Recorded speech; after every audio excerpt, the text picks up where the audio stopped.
What's up, y'all? Oh, that face right behind me is my best friend, and it's her birthday today. And she also has COVID, and she's a principal at an elementary school in Harrisburg. And, 7 days of positive cases. And, I was having this conversation today with my assistant, who was also telling me that she got a notification from her school that somebody had COVID. And here's what became clear to me. And then yesterday, I was listening to a news segment here in New Zealand. And I want to recount this news segment to you, and then I want to tie these stories together in a message about what I think is important for us to know about where we are in this moment as it relates to COVID. So the news segment that I was watching, the journalist asked world-renowned epidemiologist about herd immunity.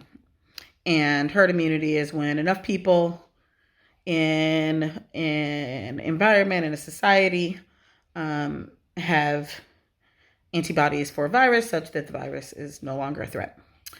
And the epidemiologist said that basically, because of the way that COVID has mutated, in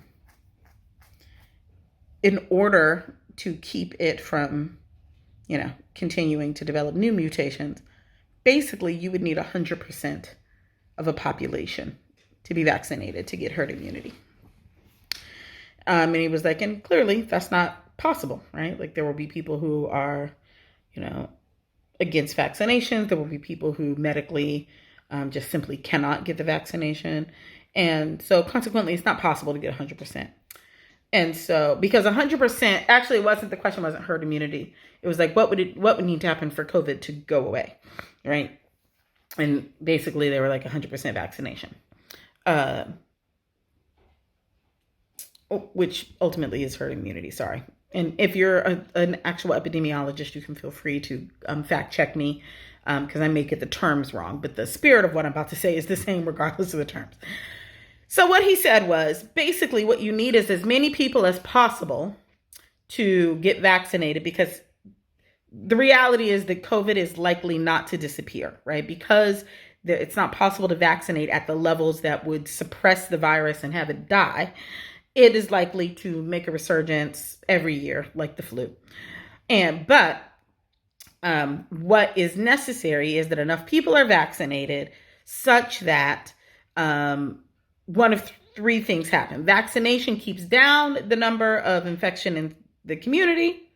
It also lessens the severity of infections such that infections do not lead to hospitalizations, thus taxing hospital systems in the ways in which we see, particularly the Delta variant, but the Alpha variant at the beginning, just obliterating, medical facilities, right? And also decreasing the mortality of this particular disease. So more people vaccinated means less extreme illness, less pressure on medical facilities, and less death, right? That was his premise. And so the journalist said, well, how did people in the past, how do viruses go away? Not even in the past, just, he said, forgive me if this is a stupid question, but how do viruses go away? And he said, historically, the epidemiologist said, historically, viruses go away because, through a process of natural selection. Viruses come through, they kill all the people they're going to kill. The people they don't kill obviously have an immune system strong enough to fight it, and the virus eventually kills all it's going to kill and dies off, right? Because it cannot win against the other systems. And you can see the journalist grappling with this. He's, because basically he's just like, so historically you just had to let people die. And the people who died, and the people who lived beat the virus. And then, so I watched that and it was, jarring and fascinating. And then I had this conversation with my assistant today who is in Texas, where there is no mask mandate. There is no like mandatory anything. Like you don't have to disclose if you have COVID. You don't have to stay home if you have COVID. You don't have to do anything. You can let people know if you want to. Even schools who have attempted to mandate a mask order, are basically being, penalized by the state. And what I got was that the US's policy, or certainly at least the Republican policy, definitely the Trump policy when he was in office, and it has spread to larger thinking, is the policy of natural selection. That their intention is to let people who can't beat COVID die, I mean, I can even hear it in Trump's voice, like, they're just losers and we're winners, right? Like, we're just winners and they're losers and that's why they're dead. And that is the orientation. But I want you to get into this because this is the part that's important for you to understand, which is, what that epidemiologist said was like, historically, that's what happened because there was no option. There were no other resources. There was no strategy to defeat a virus. And so you didn't have a choice but to, let it kill the people it was going to kill.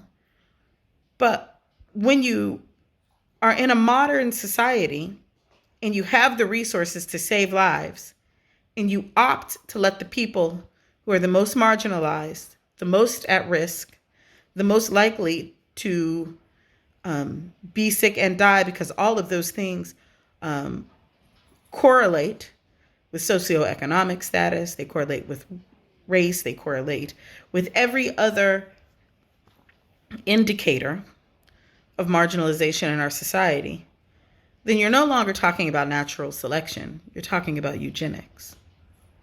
You're talking about a policy of culling the society such that it looks more like the demographic you would like it to.